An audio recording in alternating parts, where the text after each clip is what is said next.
Conexión química.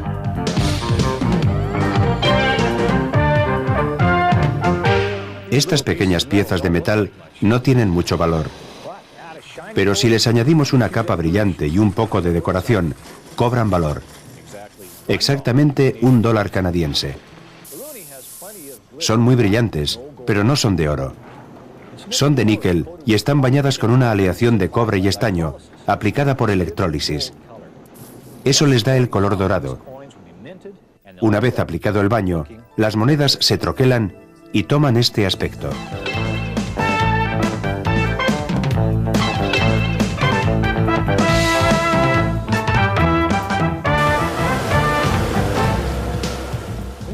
En este programa aprenderán que la electrólisis es un proceso de gran valor en la industria química. Se aplica para generar diversos productos y sustancias químicas. Podrán comparar una celda electrolítica con una celda voltaica y probar el diseño experimental de una celda electrolítica. Aprenderán a construir, observar y describir una celda electrolítica comparando pronósticos y observaciones. Y veremos cómo las cosas brillan gracias a la electrólisis. Electrólisis y celdas voltaicas. Vamos a aprender más sobre ello. Para hacerlo, empezaremos por estudiar la celda voltaica. Así podremos comparar ambas. Bien, Robin, esto que tienes aquí es una celda de Daniel y esta es su ecuación. Dime, ¿qué es necesario tener en una celda voltaica? Hacen falta 2 electrodos. Cierto. ¿En qué sentido se mueven los electrones? Se mueven del ánodo al cátodo. A través del circuito eléctrico externo. Bien, vamos a echar un vistazo a la celda. ¿En qué sentido se mueven los electrones? Del ánodo de zinc pasando por aquí, lo que hace que se mueva la aguja. Correcto. El voltímetro nos indica la dirección del flujo de corriente. Circula del ánodo al cátodo. Después, el cátodo, que es de cobre. ¿qué reacciones químicas ocurren en los electrodos de la celda voltaica? Examinemos primero la reacción del cátodo. En el cátodo hay reducción, es decir, gana electrones. Eso significa que los iones de cobre ganan electrones. Y producen metal adicional. ¿Qué ocurre en la otra parte de la celda? En el ánodo hay oxidación, es decir, pérdida de electrones. Eso significa que el zinc del ánodo pierde electrones y se consume. Tenemos que ver pruebas de ello en la celda. Echemos un vistazo a la tira de cobre. ¿Qué esperas ver en la tira de cobre? La precipitación de cobre sólido. Correcto. Y ahí está. No ha sido una sorpresa. ¿Qué me dices del ánodo? El ánodo tiene que haber disminuido de tamaño debido a la pérdida de electrones. Al convertirse en ion y deshacerse en la disolución. Fantástico. Hace falta algo más para que la celda voltaica funcione, ¿no? El electrolito. ¿Para qué se necesita? Para que los cationes se desplacen al cátodo y los aniones se desplacen al ánodo. Sí, los cationes son iones de carga positiva y los aniones son iones de carga negativa. Se desplazan para que exista neutralidad eléctrica en la celda. ¿Qué me dices del recipiente poroso? Tiene que haber un recipiente poroso y 2 tipos diferentes de electrolitos. Deben estar separados y permitir que los iones migren de uno a otro. Correcto. Podemos comprobarlo fácilmente retirando el recipiente poroso y observando el voltímetro. La aguja marca 0, porque los aniones y cationes no tienen camino por el que fluir. Lo colocamos otra vez y vuelve a marcar voltios. Hagamos un resumen, y podemos hacerlo así. En una celda voltaica, los movimientos de iones y electrones tienen la propiedad de conducir la corriente eléctrica. Presten atención a lo que viene a continuación y digan si ven alguna diferencia importante entre la celda que van a ver y la celda voltaica. Gracias, Robin. Este es el proceso químico que concede brillo a la palidez. Cuando se conecta una fuente de electricidad, los iones de cobre y estaño del baño electrolítico ganan electrones, se reducen y se depositan sobre el níquel, que actúa de cátodo. El cobre actúa de ánodo y se oxida a la misma velocidad a la que los iones de cobre abandonan la disolución electrolítica. El resultado es la capa brillante que recubre estas monedas. ¿Cuál es la principal diferencia que has notado? La celda que hemos visto se conecta a una fuente de electricidad. Exacto. A ese proceso se le llama electrólisis, y la celda era una celda electrolítica. Tengo una preparada aquí. Vamos a echar un vistazo a las similitudes y diferencias entre esta celda y la celda voltaica que hemos visto. ¿Cuál es la primera diferencia? Que no se aplica energía eléctrica. Esa es la primera. Y que no hay recipiente poroso o puente salino. ¿Y 2? Los electrodos están fabricados de la misma sustancia. En este caso, los 2 electrodos son de carbón inerte. Y solo hay un tipo de electrolito. Es cierto, pero también hay celdas voltaicas con un solo tipo de electrolito, como las baterías de coche, por ejemplo. Pero en este caso es correcto. ¿Y las similitudes? Hay 2 electrodos. Correcto. Y un electrolito. Correcto.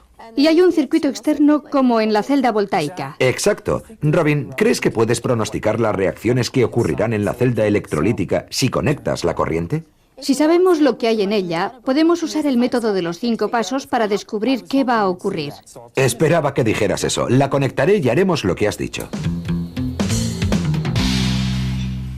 Robin y yo hemos utilizado el método de los 5 pasos con la celda electrolítica que hemos visto. ¿Qué hemos hecho? El paso número 1 del método es: nombra las sustancias presentes en el sistema y clasifícalas como agentes oxidantes o reductores. ¿Bien, Robin? Ya hemos visto que los iones de cobre son agente oxidante. La combinación de iones sulfato y agua también es oxidante. Correcto. El agua puede actuar como agente oxidante o como agente reductor. Paso número 2. Identificar el agente oxidante más potente, anotar su semirreacción y valor de su potencial eléctrico y etiquetarlo como cátodo. Aquí vemos el ion de cobre. Anotamos la semirreacción. Y anotamos su potencial de reducción. Es de más 0,34 voltios para la semirreacción. Paso número 3. Identificar el agente reductor más potente, anotar su semirreacción y valor de su potencial eléctrico y etiquetarlo como ánodo. Es el agua. Anotamos su semirreacción. Y el potencial de reducción es de 1,23 voltios, pero hay que escribirlo como valor negativo, porque a la media reacción del ánodo hay que darle el valor inverso al de la tabla. Paso número 4. Anotar la ecuación redox equilibrada e incluir el valor neto de la diferencia de potencial. Y sumamos todo esto. ¿Qué debemos hacer para asegurarnos de que se restaron los electrones? Tenemos que multiplicar esto por 2, ya que solo tenemos 2 electrones aquí y 4 aquí. La diferencia neta de potencial para esta reacción es de menos 0,89 voltios. Y el quinto paso del método es determinar si la reacción es o no espontánea. Eso es todo. Podemos hacer eso mirando la tabla. Vemos que el agente oxidante más potente está más bajo en la tabla que el agente reductor más potente. Podemos deducir que no es espontánea.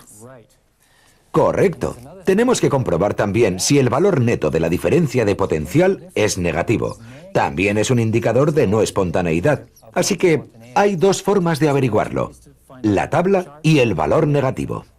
Pero si no es espontánea, ¿cómo ocurre?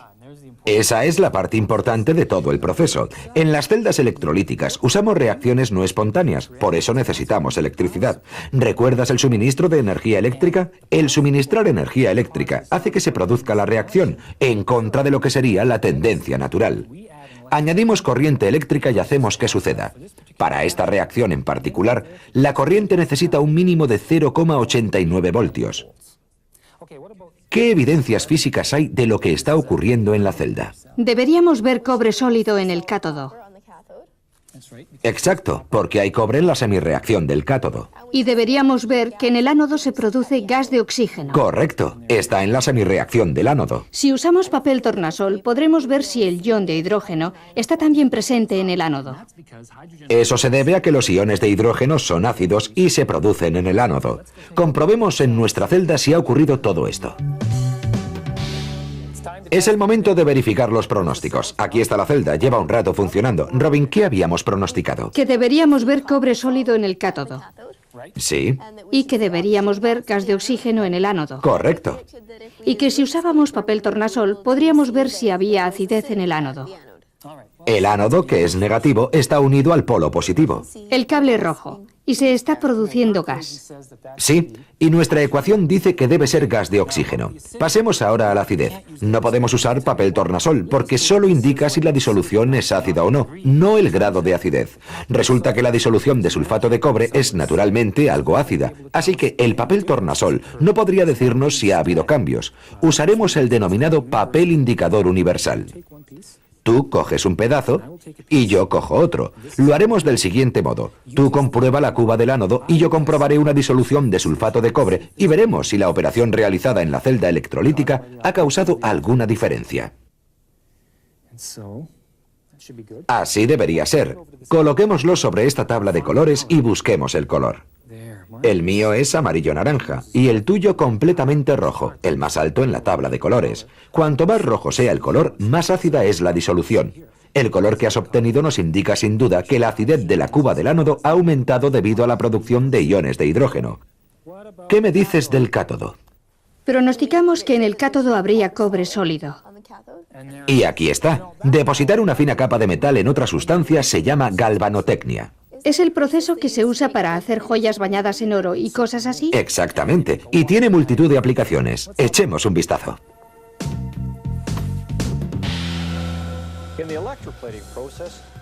La galvanotecnia se utiliza para cubrir objetos con una fina capa de metal. Aquí se aplica una brillante y fina capa de cromo al parachoques de acero de un coche. Esto hace el parachoques atractivo y protege al acero de la corrosión. También se emplea la electrólisis para aplicar baños de oro o plata a objetos fabricados con metales más baratos. Esta capa de plata es muy delgada. Tiene entre 0,03 y 0,05 milímetros. Aquí se utiliza la electrólisis para aplicar una capa de bronce a zapatos de bebé. Vamos a observar las diferencias entre la celda electrolítica y la celda voltaica. En la celda voltaica, la energía eléctrica la produce una reacción espontánea. En la celda electrolítica, la electricidad se usa para provocar una reacción no espontánea. Ahora las conexiones. La celda voltaica se conecta a un voltímetro para determinar la energía o voltaje que genera. Si tuviéramos estas celdas voltaicas colocadas en serie, como en una batería, la energía se podría utilizar en una linterna, un motor o un reproductor de CDs. Ahora las conexiones de una celda electrolítica. La celda electrolítica está conectada a una fuente de energía eléctrica que proporciona el voltaje mínimo. Ese voltaje mínimo proporciona energía para que funcione la celda electrolítica. Reacciones redox. Comparemos las dos. En la reacción redox de la celda voltaica, los electrones fluyen del ánodo al cátodo. Esto causa una reacción espontánea. En la reacción redox de la celda electrolítica, aplicamos al cátodo energía eléctrica procedente de una fuente de energía. En el ánodo, los electrones se desprenden y regresan a la fuente de energía, completando el circuito y proporcionando una vez más electrones al cátodo. Debemos tener un aporte continuo de electrones y una retirada continua de electrones a la fuente de energía para que se produzca la reacción no espontánea. Los electrones suministrados deben tener energía suficiente para que se active la reacción. A esto se denomina voltaje mínimo. El voltaje mínimo aporta la energía eléctrica suficiente para que se produzca una reacción no espontánea. Echemos un vistazo a lo que denominamos aquí voltaje mínimo. Aquí tengo una celda electrolítica funcionando a voltaje mínimo. Si giramos el mando y proporcionamos más energía, vemos que el ritmo de la reacción se incrementa. Observen las burbujas. Si disminuimos el voltaje al mínimo, regresamos al ritmo de reacción original. Si seguimos girando y bajamos del mínimo, es como desconectar la fuente de energía. La reacción se detiene, no se produce. A continuación veremos cómo los estudiantes usan el proceso de electrólisis para crear gas de hidrógeno. Ryan, ¿qué problema tienes? Intento realizar la electrólisis del agua para crear hidrógeno y oxígeno, pero no funciona. Bien, revisemos los pasos que has dado y quizá podamos solucionar el problema. ¿Qué has hecho? He usado agua de laboratorio, he llenado esta cuba y he aplicado una fuente de energía. La necesitas, sí. Y se ha creado un flujo de electrones. Bien, los cables están correctamente conectados. ¿Has dicho agua de laboratorio? ¿Qué agua es esa? El agua que había aquí. Siento decírtelo, Ryan, pero es agua no ionizada. Necesitamos una solución ionizada. Exacto. Si buscas bajo el banco del laboratorio, encontrarás una disolución que utilizamos habitualmente para la demostración de la máquina de Hoffman. Una disolución de sulfato de sodio. Veamos. ¿Por qué no llenamos la cuba de Hoffman y probamos otra vez? De acuerdo. Creo que esta vez tendremos éxito. Bien, echaré esta disolución. Cerraré las llaves de paso una vez que esté lleno. Hagamos una cosa. Mientras esperamos a que ocurra algo, una vez que esté lleno, podemos pronosticar la ecuación de reacción y ver si al final ocurre lo que hemos pronosticado. Vamos a ver. Ya casi está. Se está llenando de prisa, ¿eh? Vamos allá. Un poco más. Parece que ya está bien. Un poco más. Ya está, fantástico. Ahora encenderemos el interruptor. Vamos a hacer el pronóstico.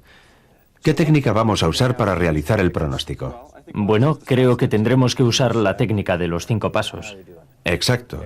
El método de los 5 pasos. ¿Qué te parece si revisamos los pasos? ¿Cuál es el primer paso del método? Primero, hay que enumerar los componentes. Exacto. En este caso, iones de sodio, iones de sulfato y agua. También debemos identificar los agentes oxidantes y los agentes reductores. ¿Cuál es el segundo paso, Ryan? Identificar el agente oxidante más potente y el agente reductor más potente. Muy bien. Echemos un vistazo a la tabla redox. Primero buscaremos el agente oxidante más potente. Empezaré desde abajo. Hay sodio, ¿Sí? sulfato y agua. Bien, hay agua. Ese tiene que ser el más fuerte. Exacto. De la lista de 3, el agua es el agente oxidante más potente. ¿Qué me dices del agente reductor más potente? Si buscamos de arriba hacia abajo, ¿qué encontramos? Bueno, el agua es el único agente reductor, así que tiene que ser el más potente. Exacto, es el único que tenemos, así que tiene que ser el más potente. Es una situación interesante. El agua es a la vez el agente oxidante más potente y el agente reductor más potente. Bien, Ryan, ¿cuál es el paso siguiente? Escribir las 2 semirreacciones. Bien, la semirreacción del cátodo muestra gas de hidrógeno e hidrogeniones, y en el ánodo. Los productos son gas de oxígeno e hidrogeniones. Bien, ahora el cuarto paso, Ryan. Equilibramos los electrones y escribimos la reacción global. Bien, doblamos la semirreacción del cátodo y la combinamos con la semirreacción del ánodo. Tenemos la reacción global. Si miras la lista de productos, Ryan, ¿notas algo especial? Los hidrogeniones y los iones hidroxilo reaccionan produciendo agua. Sí, 4 moles de iones hidroxilo, unidos a 4 moles de iones de hidrógeno, producen 4 moles de moléculas de agua. ¿Qué hacemos? Podemos restarlas de ambos lados y tendremos 2 moles de moléculas de agua que crean 2 moles de gas de hidrógeno y 1 mol de gas de oxígeno. Exacto. La reacción global queda así. Bien. Veamos ahora si podemos comprobar si ha ocurrido o no lo que pronosticamos que iba a ocurrir. Ryan, ¿tienes alguna idea para comprobar si ha ocurrido o no lo que esperábamos? Podemos hacer una prueba de diagnóstico. Bien, comprobemos los productos del ánodo y el cátodo. Primero los productos del cátodo. Gas de hidrógeno e iones hidroxilo. ¿Qué prueba podemos realizar para ver si están presentes estos elementos? Podemos usar la prueba de combustión del hidrógeno. La prueba de la llamarada. Y el papel tornasol debería indicarnos si hay iones hidróxido, porque es una base, ¿no es así? Cierto. ¿Qué debería hacer el papel tornasol? Debería pasar de rojo a azul. Bien, en el ánodo pronosticamos que se produciría gas de oxígeno e hidrogeniones. Una tablilla incandescente debería arder si hay gas de oxígeno. Y con los hidrogeniones el papel tornasol debe pasar de azul a rojo. Bien, vamos a ver si ha ocurrido todo esto. Examinemos primero el ánodo. Parece que tenemos algo de gas aquí. Recogeré el gas mientras tú preparas la varilla. Veremos si se cumple o no nuestro pronóstico. Enciende la tira. Colocaré el gas. ¿Listo? Apaga la llama y mételo en el tubo de ensayo. Vuelve a encenderse. Magnífico. Perfecto. Mientras estamos en este electrodo, examinemos la disolución y comprobemos si hay o no cambio de color.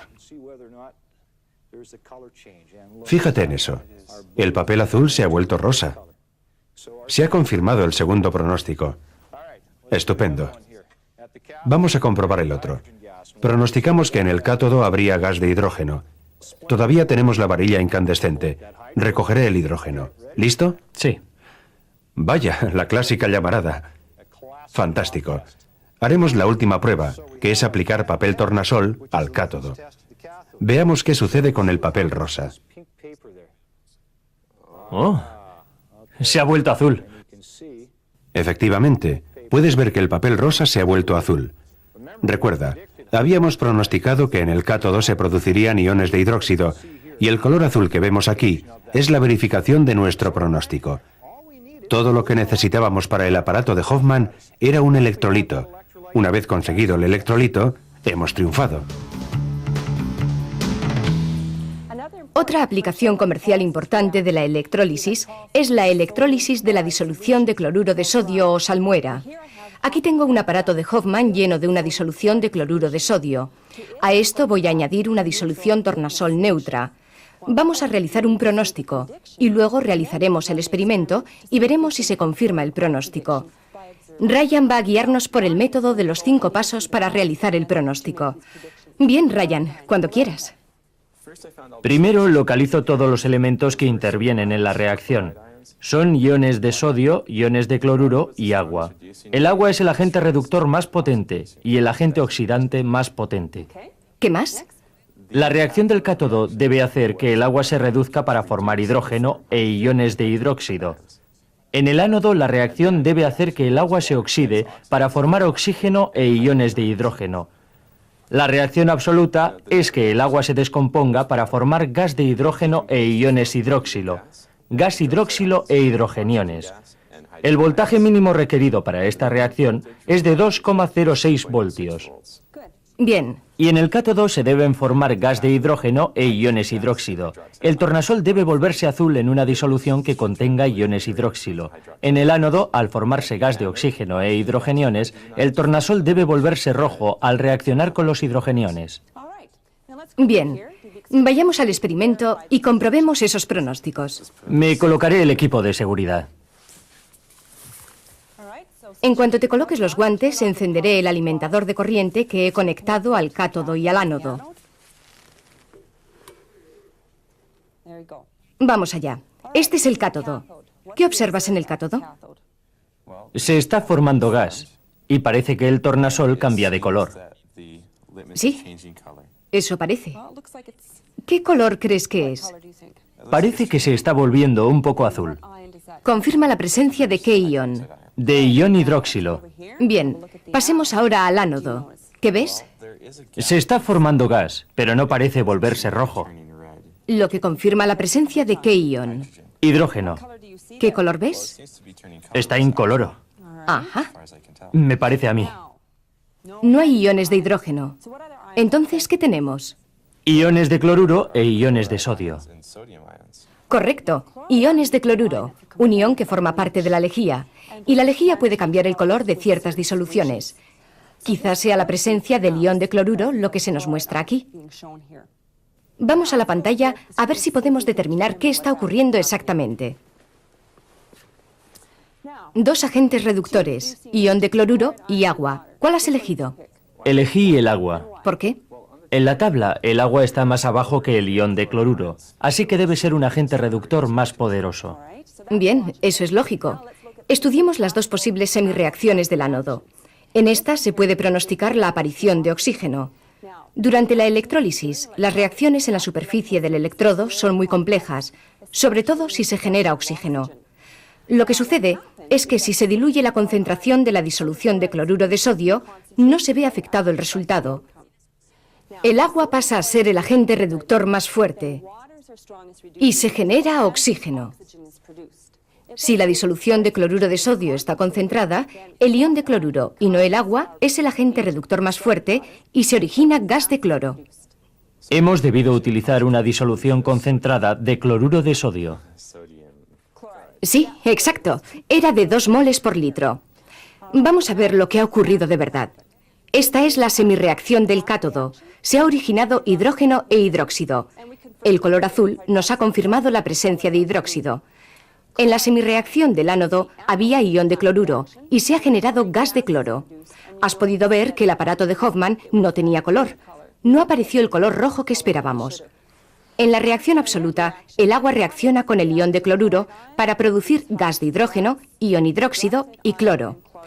Para esta reacción, el voltaje mínimo requerido es de 2,19 voltios. Esto es una excepción.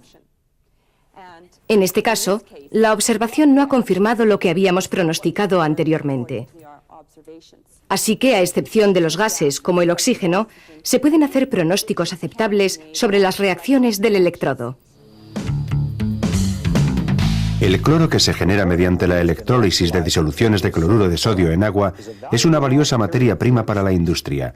Se emplea en la producción de gran número de productos de consumo, desde simples tuberías de plástico para instalaciones de fontanería hasta medicamentos de compleja estructura molecular. Crear productos similares al cloro es uno de los procesos químicos más comunes. La sosa cáustica o hidróxido de sodio se produce por la electrólisis de una disolución de sal común en agua. La reacción se lleva a cabo en grandes celdas electrolíticas, como la que ven detrás de mí. Se aplica electricidad a la disolución de sal en agua. El cloro se forma en el polo positivo o ánodo, y el hidróxido de sodio y el hidrógeno se forman en el polo negativo o cátodo. Como la reacción produce cloro y sosa cáustica en iguales cantidades, se llaman coproductos. El hidrógeno es un producto secundario. El cloruro de sodio, que es la sal común, es la materia prima para obtener cloro e hidróxido de sodio. A 1,5 kilómetros bajo la superficie hay un gran depósito de sal. De hecho, esa es la razón principal por la que se ha instalado aquí esta factoría. Para extraerla, se inyecta agua reciclada de la fábrica y agua del río hasta el yacimiento. El agua disuelve la sal. La disolución se bombea a la superficie y se almacena en estanques. De los estanques, la disolución salina se bombea a las celdas electrolíticas y se hace pasar por ella una corriente eléctrica. Usamos aproximadamente 165 megavatios hora de electricidad, el equivalente al consumo de una ciudad de 60.000 personas. El cloro sale de la celda en forma de gas caliente. Primero se enfría y luego se extrae el agua en un tren de secado consistente en una serie de torres en las que pasa a contraflujo gas de ácido sulfúrico que absorbe toda el agua. El cloro se comprime, se licúa enfriándolo a menos 30 grados centígrados y después se almacena en el tanque de cloro. El 90% del cloro se vuelve a gasificar y se usa aquí mismo para producir monómeros de cloruro de vinilo, que se convierten luego en policloruro de vinilo, PVC. El cloro restante se envía principalmente a industrias de pulpa de madera y papel. Al ser un poderoso agente oxidante, el cloro es un arma importante para el cuidado de la salud pública. El poder de oxidación del cloro hace que resulte letal para las bacterias. Por eso se cloran las aguas de consumo público, las piscinas y las aguas residuales, con el fin de eliminar peligros para la salud. En estas aplicaciones, el cloro no se usa en forma de gas, ya que el gas de cloro es letal para los humanos. Fue uno de los gases venenosos que se usó en la guerra de trincheras de la Primera Guerra Mundial. En el programa de hoy hemos estudiado la electrólisis, hemos observado las similitudes y diferencias entre la celda electrolítica y la celda voltaica, y hemos aplicado estos conocimientos para evaluar el diseño experimental de una celda electrolítica. Hemos aprendido a construir, observar y describir una celda electrolítica comparando pronósticos y observaciones. Hemos visto que la electrólisis se usa para crear gran variedad de productos químicos y para aplicar una capa protectora brillante mediante la galvanotecnia. Una capa que brilla, pero que no siempre es de oro. Bien, resumámoslo así. El movimiento de los iones y los electrones tiene como resultado la construcción de bla bla bla bla bla bla oxiburs. ¿Sally? Volveremos luego a esta reacción. Ahora veremos cómo se trusa. Cómo se usa. Y la razón es que la electricidad en la celda fluye porque los cationes van al cátodo y los aniones van al ánodo. Si fuera al revés, sería una realidad paralela.